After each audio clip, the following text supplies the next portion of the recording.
Assalamualaikum warahmatullahi wabarakatuh. Kami dari kelompok 4 akan mempresentasikan hasil kerja kelompok kami.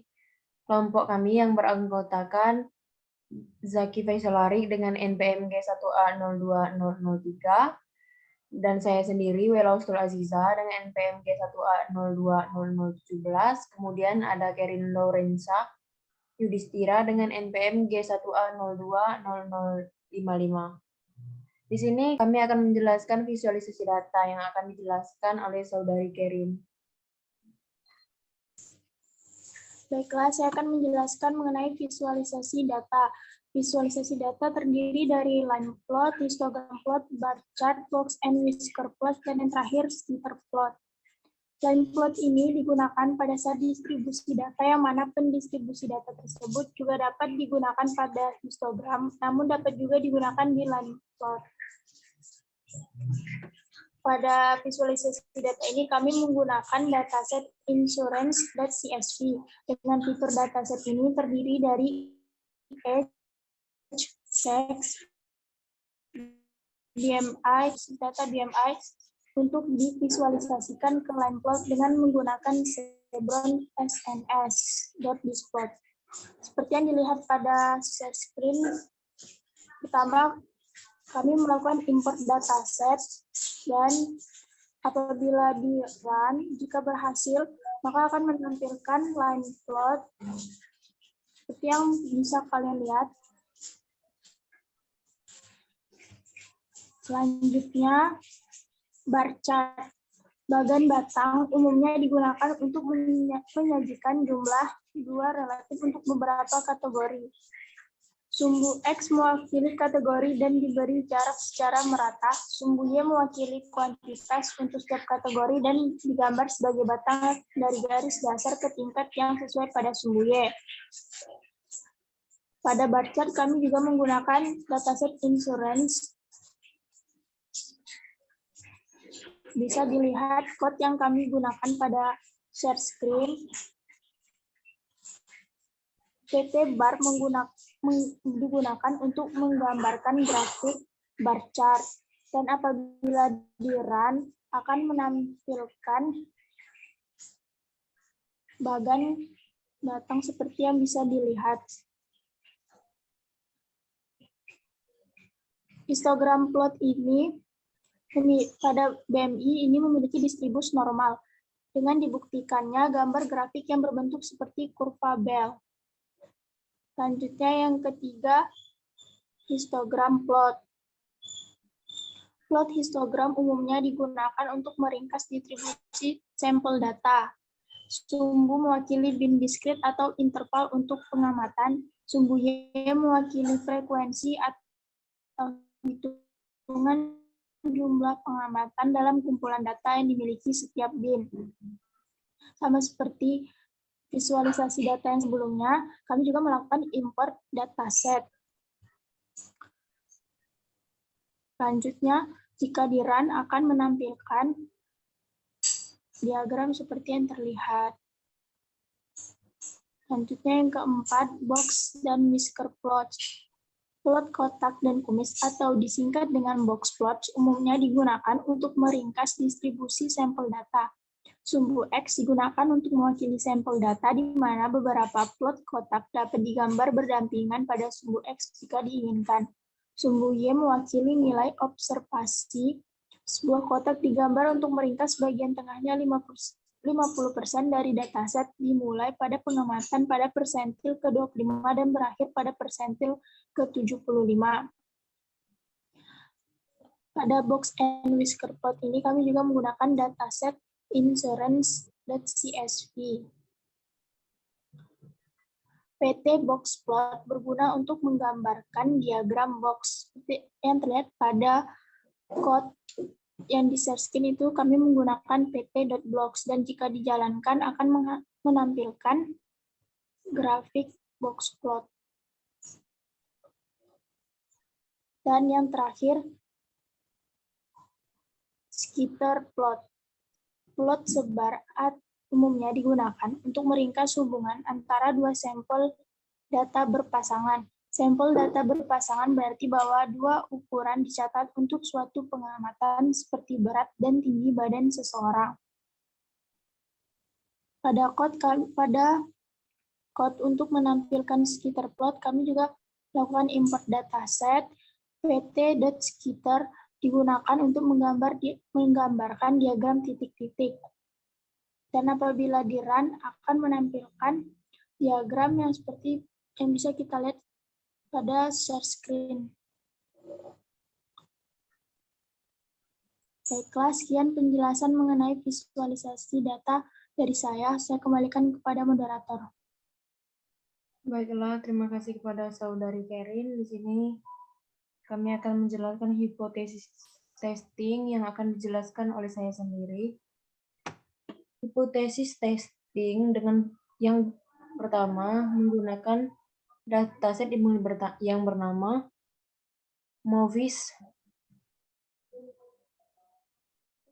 klasifikasi CSV dengan mengambil analisis di atribut datanya bernama marketing expense dengan mencari terlebih dahulu nilai mean, median, varian, dan standar defisiasinya.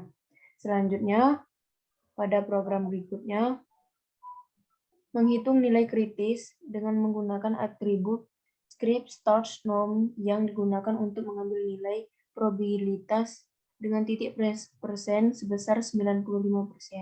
Sesudah itu mengambil nilai kritisnya dengan menggunakan library atribut script start norm dan masukkan nilai probabilitasnya di library yang dipanggil tersebut. Dan terakhir melakukan uji T yang akan dijelaskan oleh Saudara Faisal Zaki. Baiklah, terima kasih kepada Saudara Adinda. Baiklah, saya di sini akan menjelaskan tentang uji T siswa. Uji T siswa tersebut merupakan salah satu uji statistik yang mengujikan kebenaran hipotesis yang diajukan oleh peneliti dalam membedakan rata-rata pada dua populasi. Jadi uji T ini membandingkan antara dua nilai rata-rata, yang mana nilai yang kami letakkan yaitu pada atribut datasetnya yaitu marketing expense dan production expense. Untuk membandingkannya dengan menggunakan modul TTS in, yaitu uji tes IND, yaitu meletakkan nilai dua buah variabel ini atau nilai data dari marketing expense dan production expense dengan mengujinya dan mendapatkan nilai dua buah yaitu uji statistik dan mendapatkan nilai titik P-nya. Maka uji statistik tersebut akan dibandingkan dengan nilai alfa. Alfa yang kita gunakannya ini yaitu yang sering dominasi yaitu 0,05 dengan menggunakan perintah if else yaitu P lebih besar dari alfa, maka distribusi ini memiliki kesamaan dan gagal menolak. Apabila tidak, maka distribusi berbeda tolak H0. Maka kalau kita jalankan, maka akan menghasilkan uji statistik yang kita dapatkan yaitu 1,9547 dan seterusnya, dan P mendapatkan 0,05. 0,05 jika diuji coba dengan alfa, maka akan mendapatkan distribusi memiliki kesamaan atau gagal menolak H0 karena naik sedikit di atas nilai alfa. Maka itu mendapatkan nilai uji statistiknya itu 1,95. Itu terdapat pada uji statistikanya. Kemudian melakukan uji statistik siswa berpasangan. Nah, yang bernama uji statistik siswa berpasangan ini yaitu menggunakan aturan t-test.real. T-test.real ini akan membandingkan nilai rata-rata antara dua buah variabel ini dengan kesamaan yang berpasangan. Nah, yang pertama yaitu nilai ini akan dimasukkan dalam variabel t-test.real ini dan menghasilkan dua variabel yaitu jadi statistik dan nilai P-nya. Nilai P-nya ini akan dibandingkan dengan nilai alfanya juga, yaitu distribusi yang memiliki kesamaan gagal menolak H0 apabila P lebih besar dari alfa, dan jika tidak distribusi berbeda maka tolak H0. Jadi uji statistik ini memiliki nilai 2,02, sedangkan nilai P-nya itu 0,04. Maka distribusi berbeda atau tolak nol, maka menghasilkan analisis uji varian. Baiklah, terima kasih kepada Aziza. Saya serahkan kepada Aziza. Terima kasih kepada Saudara Tiga buat Zaki. Analisis uji varian adalah untuk membandingkan rata-rata atau lebih kelompok pada suatu variabel terkait untuk melihat apakah rata-rata kelompok berbeda secara signifikan satu sama lain. Pengujian mensyaratkan bahwa sampel data adalah distribusi Gaussian, sampel independen, dan semua sampel data memiliki standar deviasi yang sama. Kemudian ada kolerasi, konvarians, redundansi, dan studi kasus yang akan dijelaskan kembali oleh Saudara Zaki. Baiklah, terima kasih kepada moderator. Saya akan melanjutkan penjelasan tentang kovarian dan korelasi. Kovarian dan korelasi ini merupakan perbandingan yang akan membandingkan dua buah variabel secara berurutan, baik dalam kesamaan dan ataupun secara perhimpunannya. Yang pertama yaitu melakukan kovarian dan korelasi ini dengan mengimport NumPy, Pandas, dan Matplotlib pyplotnya dengan menggunakan data PD.csv, yaitu yang saya ambil yaitu data tesnya atau data dari yang diambil dari Kaggle, yaitu test.csv. Data ini yang akan digunakan nantinya untuk melakukan analisis kovarian dan korelasi.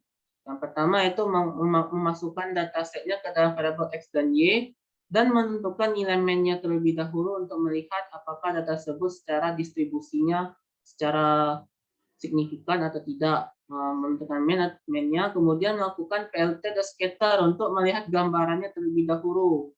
Gambaran yang diambil yaitu merupakan gambaran dari scatter plotnya antara X dan Y. Maka di sini memiliki regression secara linier yang didapatkan dalam dataset yang saya temukan ini, itu data test.csv. Nah, kemudian ini ada datasetnya yang terdiri dari nilai numerik dan plot di X dan Y-nya. Kemudian mencari nilai kovarian. Nilai kovarian ini antara keterlibatan antara dua buah nilai yang didapatkan dalam data X dan Y. Variabel X dan Y ini akan dimasukkan di dalam np.cov xy-nya, yaitu kovarian. Maka kovarian ini didapatkan dua buah nilai, memiliki dua buah list dan terdiri dari dua buah unsur kolomnya, yaitu pertama pada X-nya yaitu 8,12.4,9 dan 824.14, sedangkan yang Y-nya 824 dan 845 pada nilai kovariannya. Kemudian mencari keterhubungan antara nilai korelasi dari dataset. Dataset yang saya gunakan ini yaitu korelasinya yaitu pada X dan Y ini. Jadi korelasi yang saya ambil ini diambil dari data X dan Y-nya. Nah, data X dan Y ini akan menghasilkan korelasi dan titik P-nya. Korelasi dataset dan P datasetnya. Dan akan dibandingkan dengan alfa sama dengan 0,05. Jadi untuk menentukan korelasinya gagal menolak hipotesis 0 atau menolak hipotesis 0. Jadi kita jalankan codingannya untuk menentukan nilai P-nya ini, maka kita dapatkan korelasi datasetnya yaitu minus 0,036. Maka otomatis ini tidak keterhubungan korelasinya. Jadi korelasinya tidak terlalu tinggi, maka tidak memiliki ketepatan. Dengan P datasetnya itu 0,18609. Maka tidak ada korelasi. Maka korelasi pada dataset ini negatif. Maka minus di bawah 0,01. Jadi korelasi di sini tidak ada korelasi sama sekali. Jadi hipotesis 0 ini tidak gagal menolak hipotesis 0 ini. Yang mana hipotesis 0 ini akan diterima secara langsung dalam hipotesis selanjutnya. Kemudian melakukan redundansi pada data. Redundansi ini merupakan suatu data yang menghilangkan duplikat data yang selanjutnya, yaitu data-data yang memiliki duplikat double atau kesamaan dari dataset yang saya ambil, yaitu test.csv ini. Kalau kita jalani itu dengan menggunakan atribut data drop duplikat test, berarti menghapus duplikat yang ada di dalam dataset tersebut. Duplikat dataset tersebut seperti gambaran di sini. Nah, belum dijalankan.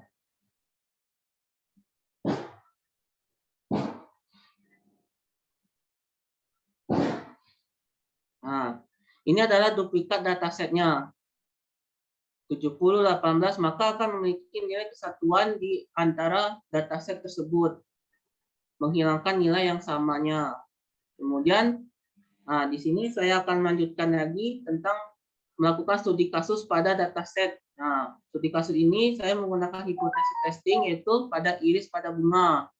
Pertama-tama kita akan melakukan suatu important secara library-nya, yaitu terdiri dari pandas, numpy, scat.stat, matplotlib, dan seterusnya sampai stat model from the API, import OLS, dan import warnings, yaitu peringatan. Nah, kemudian untuk melakukan datasetnya tersebut, nah, menggunakan iris yaitu kopak bunga yang saya ambil di Kaggle.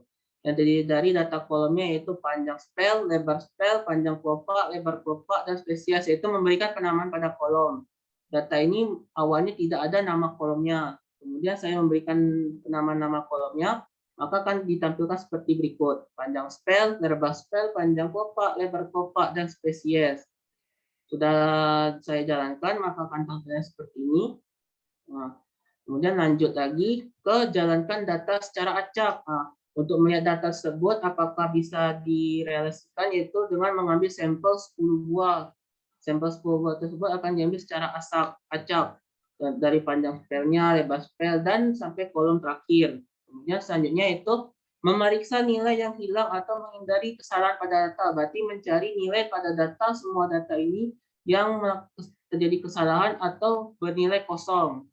Pas dilakukan analisa atau pencarian data, data is null.sum dengan library yang saya panggil ini, yaitu maka terlihat di sini tidak ada kesalahan pada datanya atau memiliki data yang nilai 0. Maka semuanya nilai yang 0 semua, tidak ada kesalahan data.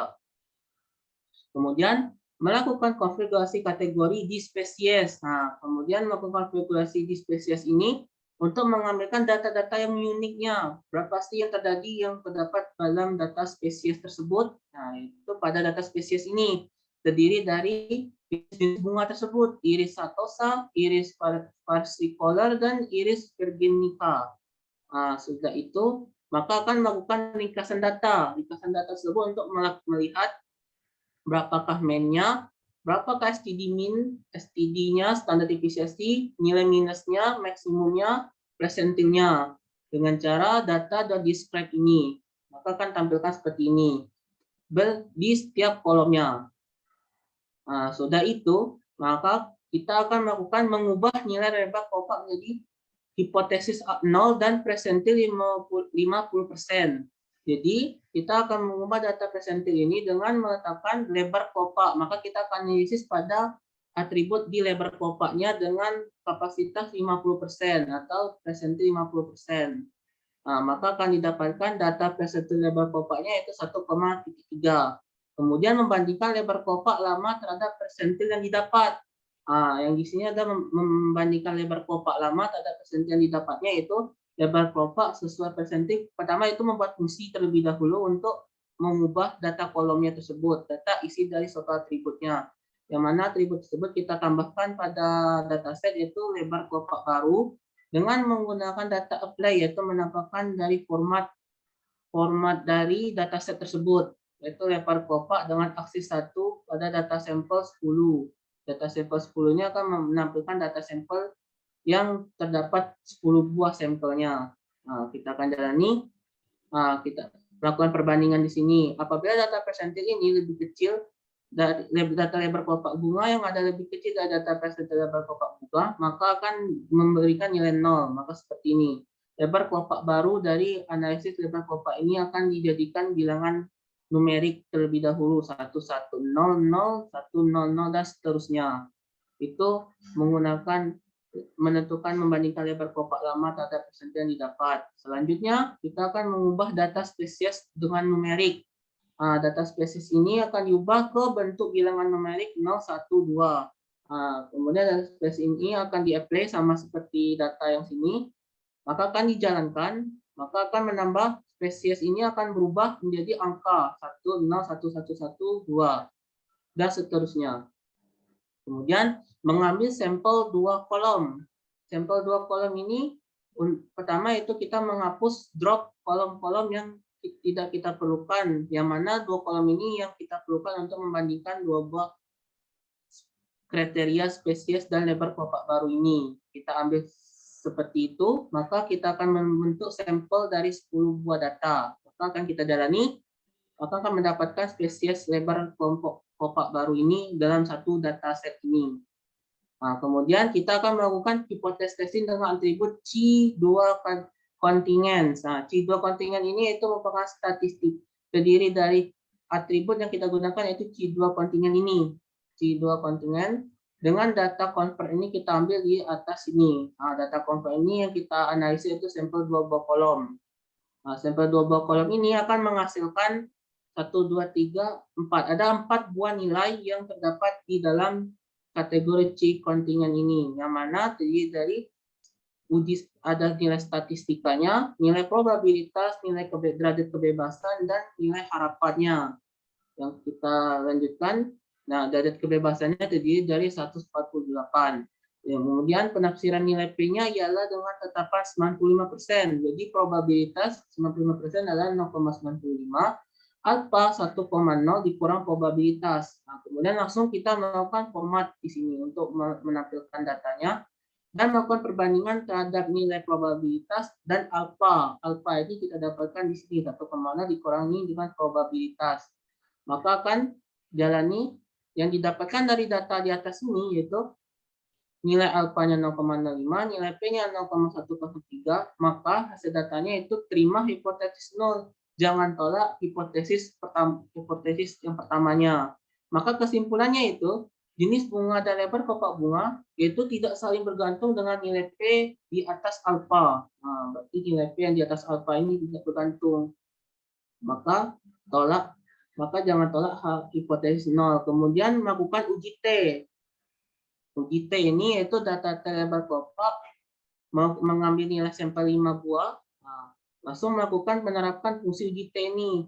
Pertama, uji nilai T ini dengan memperkirakan nilai yaitu mendekati 1,199 ini.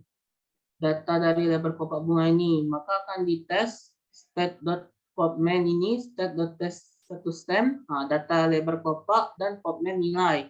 Uji statistik yaitu kita ambil di nilai popman dan titik kritis kita ambil di 0,1 atau ketentuannya.